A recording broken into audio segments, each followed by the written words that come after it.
You're listening to Life Check Yourself with life coach, transformational leader, and dating and relationship badass, Marni Batista. Every week, you'll get the raw truth from top experts and real people on the important life and love issues you want to know about.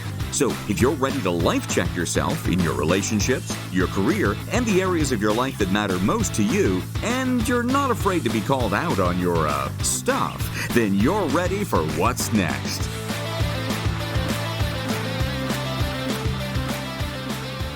Life Check Yourself with Stacy McAlpine. The number one thing that will predict who digs you and who doesn't. Ladies, welcome to my world today. I am feeling super excited to talk to this young lady, but she's a grown-ass woman. Stacy McAlpine is here. She is the founder and CEO of Journey Fuel and the host of the Journey Fuel Ignite Your Day podcast. She is a life transformation specialist, a seasoned consultant, a lifelong self-improvement devotee, and a badass mom of 2 daughters. We share that in common. And over the course of her 20-year career, Stacy has worked for McMaster Car Supply, Bearing Point, which is now the famous Deloitte. She worked for Price Waterhouse, Ernst & Young. She led and coached individuals and organizations in creating change and managing transformation. And she has a story of how she created her own journey to freedom in her own life check process. And so I'm super excited for you to be here today because I think for so many of our listeners, they're not aware that they can have a life where they're living it sort of on their terms.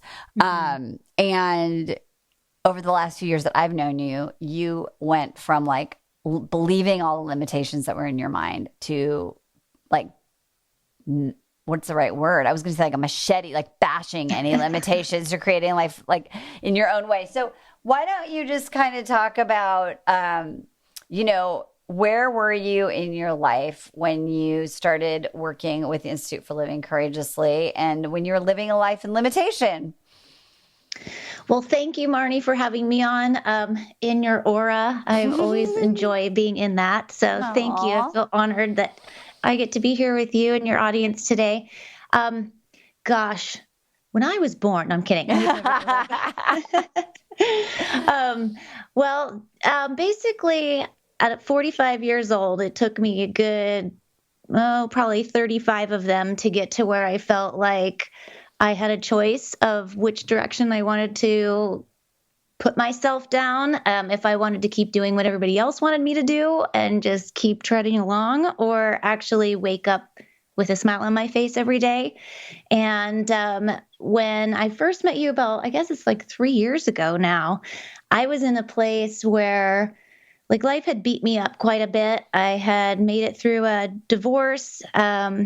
I was finally out on my own with my girls. Things were good, but just things around that, like how to live on my own, how to make choices that I actually got to make, the ones that I wanted versus depending on somebody else and what they wanted, and being able to be okay with not having to make everyone else around me happy all the time in order to try and get through the day.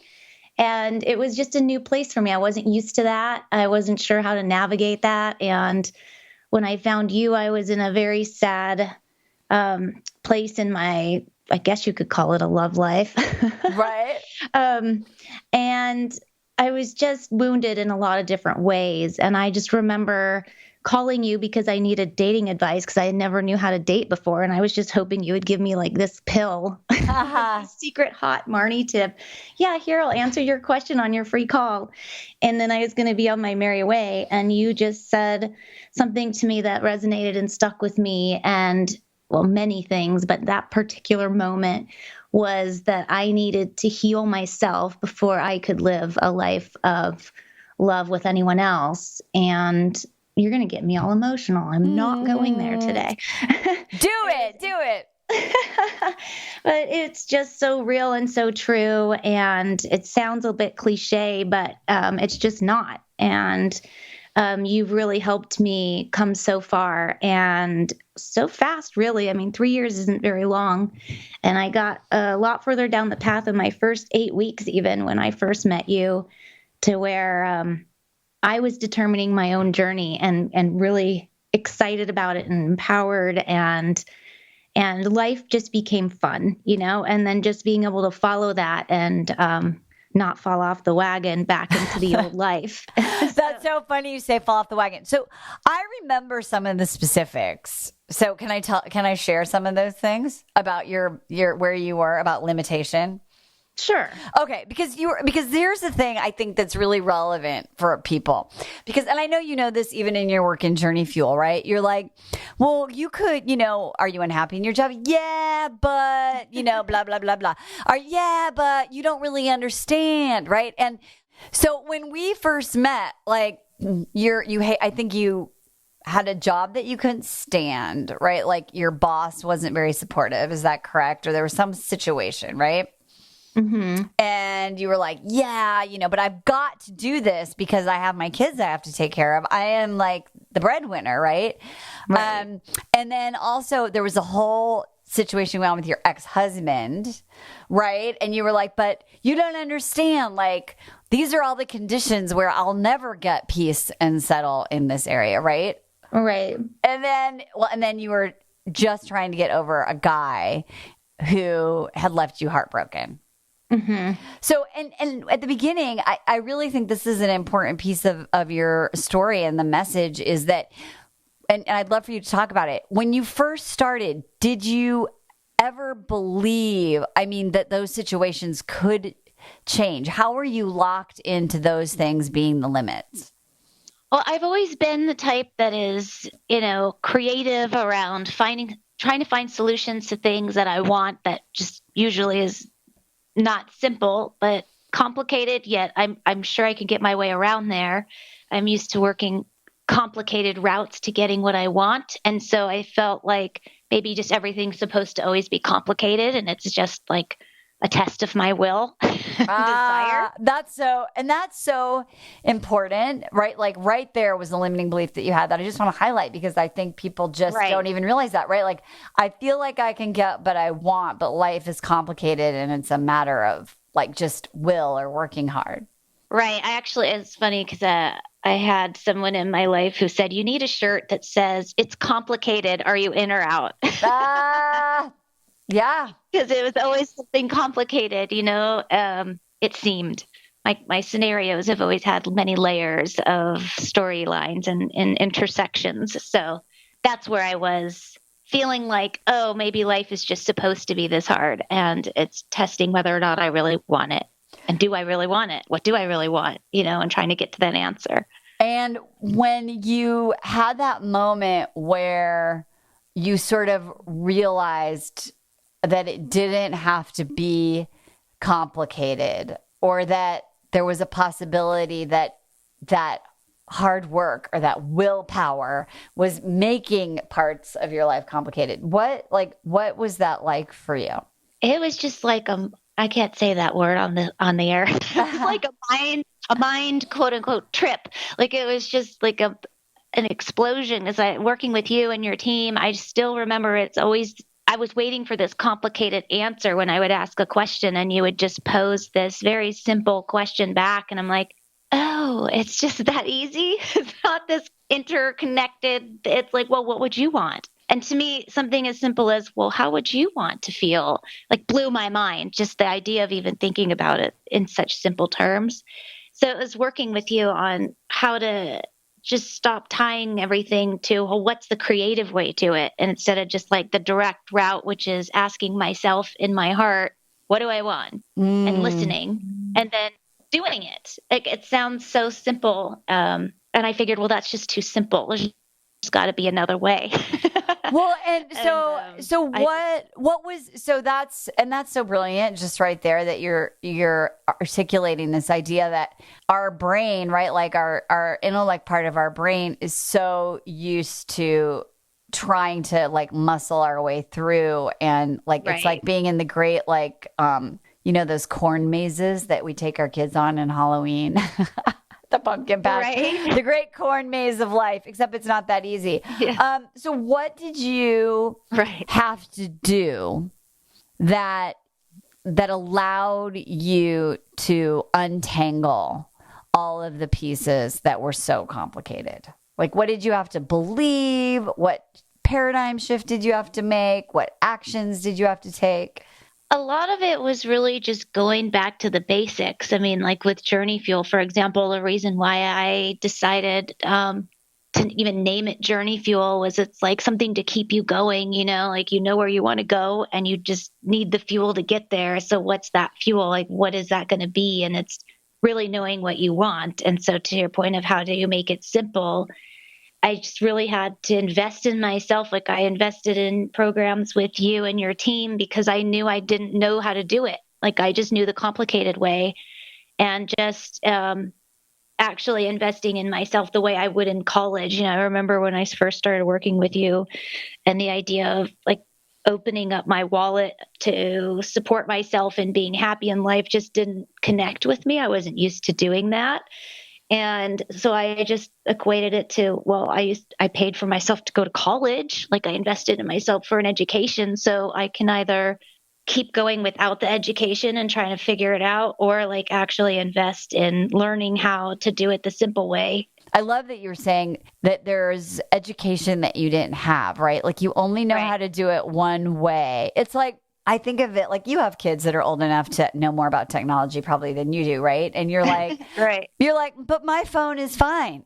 And they're like, I know. Like I remember literally when I got my phone and I was like, wait, I have to keep that button to get to the home screen. Like I can't imagine not having that, right? Like, isn't that the easiest way? And they're like, no, that's not the easiest way, right? But I didn't want to let go of what I knew because I thought that already was the easiest way. So when you think about like, what did you have to say to yourself to get past? So you invest in yourself, but then what? Because it's easy. I mean, not easy, but lots of people throw money at things, right? I'm going to invest in this diet program. I'm going to hire this coach. I'm going to get a personal trainer. I'm going to sign up for a class, right? Especially as adults, it's sometimes we put money and we think if we put money on it, then we'll do it. But that's not necessarily true. That's just a first step. So what else did you have to do to create a shift in getting away from my life has to be complicated and hard? It was really combining all the different aspects of my life. It's funny, I'm going to get this quote wrong, but Steve Jobs said something about you can't connect the dots looking forward. You can only connect them looking backwards. Those are not the exact words, but I'm like, what the hell is he talking about? How do you connect dots backwards? But then the more I started thinking about it, like when I would learn something here, and then I'd learn something over here, and then 10 years later, I'd learn something over there. And I'm like, wait, I wouldn't have known how to do this today if 10 years ago, like way 10 years ago, I wouldn't have had that one project. And it just sort of was like, whoa, that's so intense. Like the universe is so smart. Like, how did it know to plant that in my path 10 years ago? And then I just thought, well, there's got to be all these little steps that I've taken in my life that have gotten me to where I'm at. Maybe I just didn't see them as part of the puzzle, or as part of puzzle's even the more complicated word. But I never really focused on where I had been. I just focused on getting through what I was in. And so, it's like I just kept trying to be Rare Rabbit, cutting through all of these pokey things, knowing that I could do it because I'd done it before, but not really looking at, well, but what have I done since then that made it easier? What have I done there since then? And so it's just more like I started thinking, okay, well, if that was way easier than I thought, then there must be something else that I've done for other people that made it easy for them that I could also apply to myself. Or like, what experiences in my life have I gone through so that it doesn't have to be complicated later? I love that. So like what I hear you saying is that you realized that all the lessons that you had learned were like leading you down this path. So if you kind of surrendered to that and then looked at where you are now, right, then how can you, it's almost like a shortcut, right? Like, it's like, oh, well, I only know this one road, so I'm just going to keep taking this one road until you finally realize like, oh, but wait, right over there is a shortcut. but I couldn't see that shortcut unless I got to this one road and got really good at it. Right. So, and would you say, well, let me ask you this. So if you think about connecting the dots backward and seeing that you were fully capable, so you had to believe in yourself. Right. And so yeah, that's such a big piece. That's huge. Yeah. So say more about that. Yeah. And I always thought, oh, of course I believe in myself. But then, then it comes down to making a decision that, am I going to screw this part of my life up? And then that's not really believing in myself. Is it like, oh God, what if I make the wrong choice and I'm miserable again? I don't want to be miserable again. And it just became, well, then I'm going to go back and just trust myself because the answer's already there. And that's something that I learned a lot of that from you and your team. And just, it's already there. Just pause, tap in, and then translate with your own authenticity. I'd always wanted to be authentic. That was like a goal of mine for a long time until I finally got to a point where it wasn't a goal anymore because I just was. And it happened by going through all the stuff that I had learned from every self-development guru you can imagine, like, the Stephen Covey and Tony Robbins and Chris Howard and Rachel Hollis and Brendan Burchard, like you name them. I read all of those things and tried to pick them up and absorb them and create some way of how to integrate them into my life. And then on the other side of my life, I have my consulting background where I was strategic planning and project planning and doing these billion-dollar programs to help organizations do something they'd never done before. And I thought, well, wait a minute, like, what if I put them together? What if I put all the self-development pieces of all these great things to do in your personal life, along with all the things that I've learned in my 20 years of getting big organizations that didn't want to change or know how to change or even know where to start? How did I get them in alignment? How do I do that in my own life? Like, how can I put those all together and streamline it? And then just using those two skills together, like connecting the dots backwards, right? Like I had done all those self-development readings and all of those exercise and programs, and I'd done all this professional stuff, and putting all those dots together into one piece. Like I realized there's a reason that I've been in consulting, even though certain times I've really hated certain pieces of it, just given, people are people and environments get complicated. But the act of what I was doing, I always loved, which is how do you make something simpler? How do you make something easier? How do you make things that have never been done before happen? And how do you get people on board to do that? And I just onboarded myself into my own thing, So it was putting all of those things together and then letting all the stuff that didn't need to be there kind of fall off. That's amazing. Well, this is amazing. And I think that's so we always talk about on our campus, like, you don't know what you don't know and you can't see what you can't see, right? Because when you're all in that pain and that struggle, you're not tapping into your true consciousness and your awareness, right? And so when you finally get to that place, you're like, wait a minute, I do this like, and by the way, like how brilliant of you to be like, wait, when I'm coming up with creative solutions for organizations, like it's not even in my control. Like all the pieces aren't in my control. Right. And you realize that the stakeholders, right, were like your ex-husband or your boss or all those people. And you bring it together and you're like, wait a minute, like this is the project of my life. And so I actually am totally capable. And I just love that awareness that you had when you finally got out of the struggle, I call it this struggle juggle, because what happens is we're like struggling in so many areas of our life. We're like juggling the struggle. And then you're like, oh my God, I just want one moment of peace, which is why people end up then sleeping with that guy they know they shouldn't sleep with, or, eating those 3 pizzas and drinking a bottle of wine, while they're watching Netflix, right? Because we're so tired and exhausted from the struggle juggle that we just have to numb out. So when you think about like kind of the decision that you made to architect your professional freedom, I think what's really a huge thing for you is, and for women who are listening who are breadwinners in their life,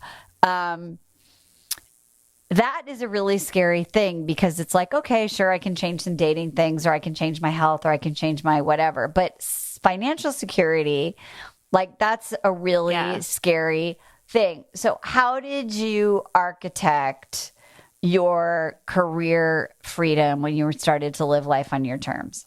Yeah, money. Right? It sounds so good and so horrible at the same time when you don't have it. And yeah, it's an interesting path because my dad was an accountant. And so anything that had to do anything with money, I associated with scarcity. And so I stopped keeping receipts. I stopped thinking about the bank. I was like, whatever, I just don't care. It's going to suck anyway. I'll just figure it out. And then when I'd start to make money, when I was married at the time, my husband at the time went to law school full time. So then I became literally the only person that was making any money while the other person was taking us hundreds of thousands of dollars into debt. And so just being so broke and making so much money at the same time was just this awful thing. So I thought, oh, well, if I just make more money, everything will be fine. But I never felt like I was making more money, even when I was making it, because I was paying for all this debt. And it just was like this circular thing. And money just became like PTSD for me, And I know you know that from when I first met you and we started talking about like my own things that I wanted in my own life and how scary it would be for me to even think about ever going back into debt because of that place. And it goes back to what we talked about in the beginning. It was just, I was overcomplicating it. It was making a space pen instead of using a pencil. I don't know if you've ever heard of that analogy, but it's like, we spent millions of dollars to write in space with a pen, but at the same time, you could have just used a pencil. So oh my God, I didn't even know that. Right? Yeah, it's like a story. It's so funny. It was in an entrepreneurship class I took. It was talking about how entrepreneurs can get themselves into this place where they're like creating this thing when in reality, all you had to do is this one thing, like use the pencil. You don't need the space pen. Oh, that's awesome. I love it. But like when it comes to all the money and the pressure, it's like when you're in a pressure cooker like that, it's so hard to think any other way. And the ideas of what's real and authentic inside of you just feels like it's irrelevant. It doesn't matter. I just have to get out of this plate. But then that's when you're really not tapping into your power. It's when you're letting all that other stuff dictate the next move. And so what did you do? Yeah. What did you do? Yeah. So it's interesting. It's like there's a certain point at which I just resigned to the fact that my ex was going to take all my money all the time. And that was my limiting belief, right? Right. But so it's like I had all that in my mind. But at the same time, I'd always known that there's something more like life. I'm not scared because I know that there's a path that I'm supposed to be on and that path will be there. Well, you know what? It's like it really goes back to tapping into being creative. It's something like you had talked to us in your Living Courageously elite group, which was about like there's always more than one way. Yes. Come up with there's three. Like if you can only think of one way, think of three more. Yep. And that's such a powerful thing. And it's different from making it complicated. I talked about in the beginning, like I felt like it was always, I could get there, but if only I, tried hard enough or came up with a creative enough way. So I just thought, okay, well, if I can be creative there, I can be creative here. So most recently, like working in my last job, I was very unhappy in what I was doing, making a good amount of money, but I had my 2 daughters. I was paying, child support and all this stuff. And I'm like, okay, well, but what's a halfway to get there? If I can't have the whole thing, like if I can't have a beach house right now, right? Maybe I could find a way to at least like be closer to the beach and have a feeling of what I want now versus waiting until all the money's there and all the things that I could ever want are in my way, and then I'll be happy. It's more like one of the things like that, the rut exercise you talked. I don't know if your audience knows about the rut exercise, but it's brilliant. Of going through the process that you keep making these choices that get you back into the same scenario over and over. And Sherry was like, you could talk to us about, well, what are the decision points along that path and what decisions could you make differently to change the outcome. And I remember doing that exercise and I was like, I don't know if I have the right answer. Sherry, did I do it right? And she's like, of course, you know the answer to that, right, Marni? Like, of course, there's no right way. There's no right way. And by the way, Sherry, she's talking about is our master coach who I've done a few podcast episodes with, Sherry. No right answer. Here's what's amazing, and I want to point this out because I think it's such a reflection of your growth is when you're in that achieving, like, power through all of those things, your brain is constantly looking for the right answer, right? Because you believe that there is a right answer. Yeah. And so getting permission to be like, wait, what is really the truth for me right now? What is the possibility for me right now? And once you were able to do that, like, what's the most courageous decision, new choice point that you made as you looked at your professional freedom journey? Well, just to wrap up that one, the piece about there's no right answer, right? What ended up happening with that was, she's like, well, how do you want to feel in that scenario? And the concept of how do I want to feel just never entered my mind. Like, what do you mean? How do I want to feel? I just don't want to feel like I feel right now. And yeah, and of course, it for me, and I don't know how you guys feel out there on the planet listening, but like the idea of picking how I want to feel, just that for me, that was just sort of like a mind bend. Like, how do I want to feel? And that I had a choice of, well, how do I want to feel? And then I would pick, okay, well, how do I want to feel? How am I feeling? And how do I want to feel instead? And what would I need to do to feel that way? Just completely shifted everything in the way I think, how I process, how I help other people. Like, it really always comes back to, well, how do I want to feel instead, or just in general, like even leaving the word instead off, like, how do I want to feel, period? And what do I need to feel that way? Like, what would be in my life to feel that way? And so when you're talking about like a big decision that I made, it's like with my job at the time, it's like, I don't want to feel like shoulds, or I don't want to be in a life of shoulds. Like, I just don't. I want to want things that I want to live in a way that doesn't feel like work, like not like the career type of work, you know what I mean? But like just work in general, like what a pain in the ass. Like, I didn't want life to feel like that. And so instead of trying to come up with this right answer, it's like, okay, well, if I were to feel that way, here are the things that would be in my life that would give me that feeling. And so one of the things, like, okay, I'll give a good example of that really shifted how I help other people, how I changed my own path, which was, without going into the big, long story, I was stuck on the East Coast for 14 years. Sorry for all you East Coasters. I do love the East Coast, but I'm California. I was out there trying to get back to California, and I finally, with my ex-husband and getting him to move back, and like, it was like a whole thing. Right. And I ended up living inland where I didn't want to live. So I finally got myself back to California, but then under all these conditions, right, that we talked about, like the conditions they were putting on me. And so here I am living inland in Chino, a 3-hour one-way commute to my job now. And when I wasn't driving, I was flying. So again, it was like just as long as an LA commute. It was a round trip to Sacramento. And I'm like trying to drive on the freeway in traffic, hour 2.5 of 3. And I just started crying. I'm like, what have I done? Like, I've engineered my life. I picked coming home back to California. I picked this, and now it's almost worse because I'm in traffic. Now I still felt like I had put all this effort in, and now look, it's almost worse. And then I just had like this weird moment of, oh, I'm never going to have a beach house. I came here to move, and I was like, wait a minute.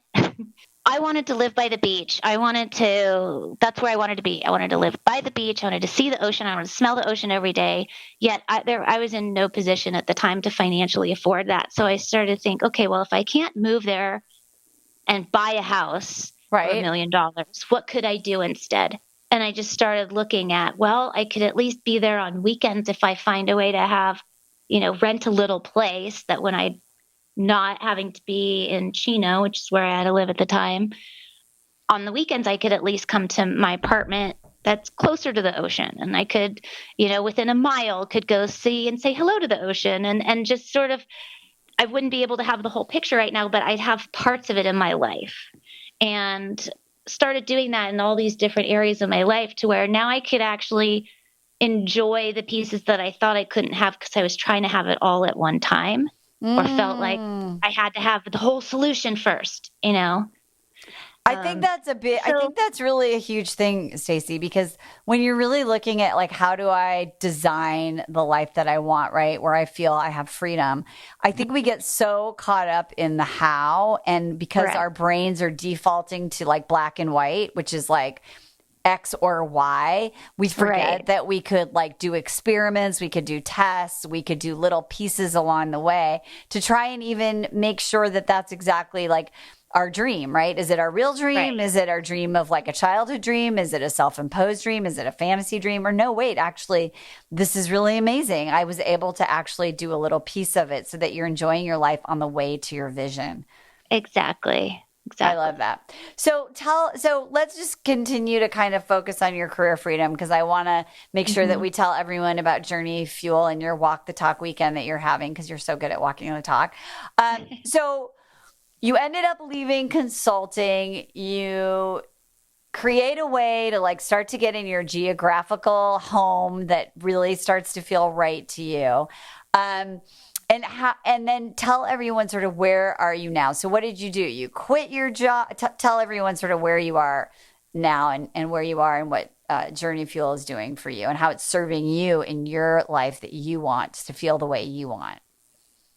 Yeah, so COVID happens, right? And we have all different circumstances that happen around that. But I was still in consulting, and then we're at a choice point of continuing to work for big firms, continuing to work in the big consulting world, or going out on my own as an independent contractor, which when we connect the dots backwards, I had an opportunity that I didn't know was a possibility to do independent contracting at a previous time of my life. And so I had that experience before. I thought, oh, well, maybe I'll do that now. I'll go and see if I can get a contract as an independent contractor versus working with the big firm where I get my full bill rate and don't have 10 other hats working on a big consulting firm. And then I have more control over my time. So then I was literally working 40-hour weeks and like, that's it, not 40 and a half, not 40, like literally 40. And I had one job, and it was to work for my client. I didn't have to coach anyone internally. Like I didn't have to, write reviews. I didn't have to build business. Like all I had to do was bill my time. And so by doing that, it covered my bills, and I could at least maintain being able to support my kids and where I was in life, while also using the time that I was otherwise using in the big firm world for work. I was able to shift that time and energy into building a path to Journey Fuel, which is what I had always wanted to be able to do for people all along. Is, I've had these different shift points in my life. I think everybody has those moments where you realize you're stronger than you even gave yourself credit for, and you then justify, say, well, because I had to be. Well, that's really not true. You just showed up for yourself. It doesn't mean that you can't show up for yourself whenever you want. You just have to remind yourself that you can turn that on. Like it doesn't have to be a bad scenario to stand up for yourself. You know what I mean? I love that. Yeah, that's amazing. Yeah. So it's like channeling that to being able to help people just stop worrying about the how, right? And it sounds so simple. Oh, just don't worry about how. We'll get to that. But if you start thinking about how first, it just it makes it seem harder than it really is. And that's what I had to teach my clients. Like, don't worry about how we're going to get there. Just tell me where you want to go. Let me know I need to clarify where you want to be, and then we'll architect that path. And so I would just use the same thing for my life, which is, okay, I don't need to know how I'm going to get there. I just know I have a way to pay the bills. I know that I've gone through some things that have enabled me to create a way of building my life in a way that makes me happy and is authentic and has put good energy in my life. And I want to help other people get there without having to be a pile on the floor first. Like, how can I help people get there without having to wait for that moment of despair? And you do a podcast called Ignite Your Day, which is like a Mm-hmm. daily podcast. What do you love most about that? How is that most in alignment with your essential self, with your authentic self as part of your own freedom and your own journey? Yeah, so Ignite Your Day was created when I was thinking about, okay, so journey fuel being what is it that keeps you going in life and what can get your spark started and then keep it going. Like that's with personal development in general. It's easy to get excited about, and then when you're on your own or like you started, and then it just starts to get like easier to fall back into the normal life. It's like what structure can I put in place that keeps me from falling back into the place I don't want? And so when I created my overall programs, like the whole point of Journey Fuel is to live a life you love waking up to. Like, you know, those days when you wake up, or maybe you don't because you love your job. But there's so many of us, and, Yep. you know, myself included, and where it's like your eyes will open and be like, God, really? And the one reason I get out of bed is because I had to for all those shoulds, right? The people in Yep. my life. And so for Journey Fuel, it was like, well, how do you want to wake up and actually love that you're awake and Yeah. that you get to have a day in front of you and you're not just waiting for that day to be over and survive. And I just put myself 10 years ago when I was in the lowest of my lowest place of hating where I was and everything just felt like everything was imploding. And the idea of thinking of how to get out of it was just so overwhelming. Like my brain would shut down. So I think those are the people that I want to help, right? I want people who just know that that's not what they want, but the idea of thinking out of that is just too much. The only way I could do it was just think of one step. Like that's all I could think of. Okay, I can't think about the big picture. I can't think of what all the stuff that I want, or I don't. All I know is I don't want this, but I can only do one thing today, and that's this. And so Ignite Your Day was born from that, which is it's one little action, one little thing that doesn't seem like work. And that's what Journey Fuel is all about, is how do you do it without it feeling like a should? Because until we want to do it or until we feel like it's part of this bigger experience of our life, it just feels like a pain in the ass, even if we Right. know it's good for us. Yep. And so Ignite Your Day is like I created a theme of, okay, so there's Get Your Mind Right Monday, there's Hot Tip Tuesdays, there's Walk the Talk Wednesdays, the Thoughtful Thursdays, like a different type of a theme of each day. So it's not just like, oh, let's go develop ourselves today. It sounds really boring.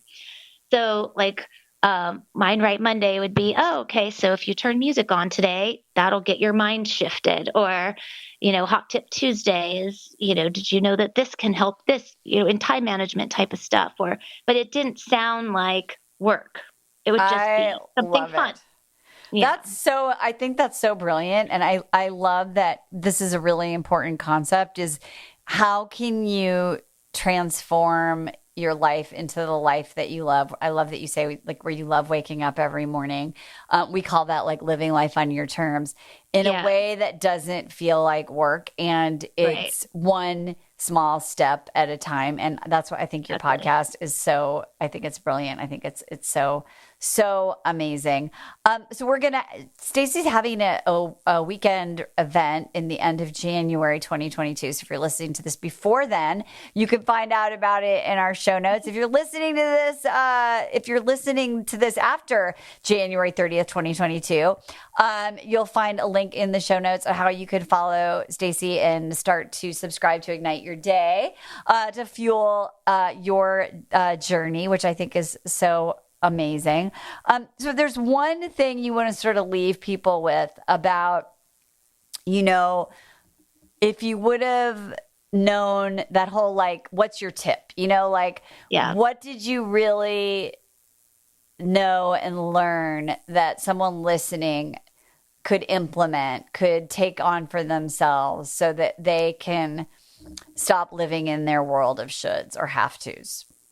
Yeah, I would say it's really connecting back into not feeling like you need to know the right way out, or it comes back to how do you want to feel? Not how are you going to feel that way ever, but like how do you want to feel?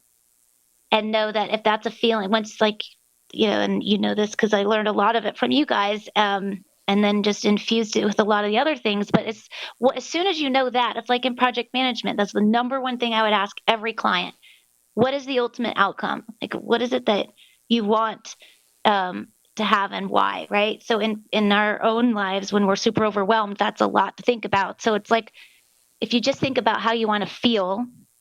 So for example, like if you're feeling overwhelmed, it wouldn't be, I don't want to feel overwhelmed anymore. That would be Marni saying, that's not how it works. Right, exactly. It would be, I want to feel loved, for example. That's all you need to know, right? Like just know the feeling. And then once you get there, it's like, okay, well, what resources do I have for me to be able to leverage, to be able to get there? Like I had a student in one of my classes, or if you want to call it a class, my workshop that I did before. She's like, I want to feel loved, but I don't know how to do it. So I'm just not going to do it. It's like, well, how could you learn how to do it? Like, what are 3 things you could do to learn more about? Like, you don't have to know the answer, right? But know that there are resources out there. So I think the biggest takeaway is it's okay to think about how you want to feel without it feeling like some pipe dream. You know, it always seems like, oh, well, I can think about that, but that's stupid because I'm never going to feel that way. It's so easy to go there because you don't have to have all the answers. Just starting with, how do I want to feel? And what are the resources I have to at least get me one step closer? And that's kind of like what Ignite Your Day, like one step, one thing. What's the next thing you could do to get closer to knowing how to get there? That's probably the biggest takeaway that I love that. I love that because when you think about the feeling, we always talk about high quality questions, right? It's something that's it's in your control, right? And so if you could just start to ask that question and before we go, and so what if someone says, Stacy, I don't even know how I want to feel. Then it's to know how you want to feel. I love it. How could I get closer to knowing what I want? What would I need to know to, like, there's so many different things that to twist into, you know, telling yourself you don't know the answer. But, and I'll give lots of credit to you, Marni, and your team is just the right asking questions that are going to give you new answers, or at least not just be the same old, like, getting you more wrapped around the axle, right? It's so easy. The more questions, it seems more complicated and overwhelming. And it's just easy to just, rather than think that way, to just shut down and not think that way. But it's really not, because it builds and builds and builds until life just feels like, I thought it was purgatory. I literally thought life was purgatory. It's like, this is supposed to be like this, maybe. It's supposed, you know, no, it's not.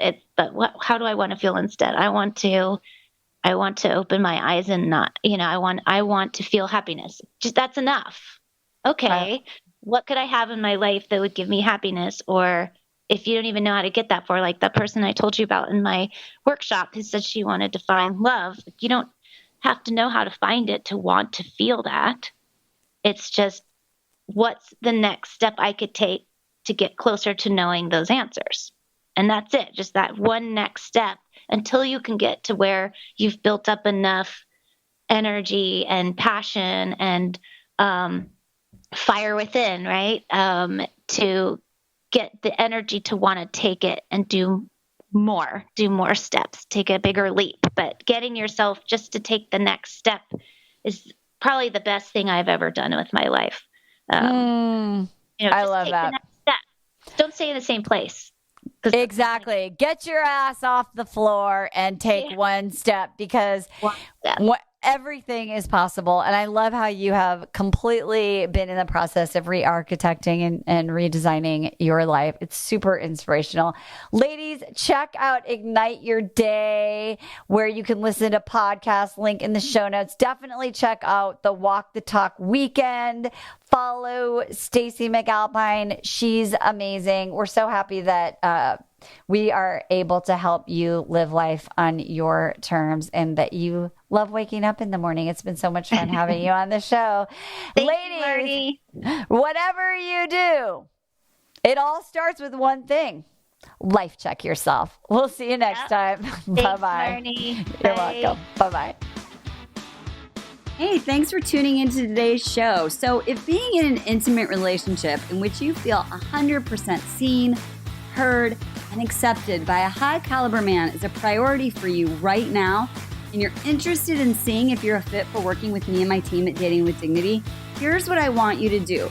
Just head over to DWDVIP, that's D as in dating, W, D as in dating, VIP.com, and book a call to speak with my team. We'll get on the phone with you for about 60 minutes, and you'll get crystal clear on what's stopping you from finding true love right now.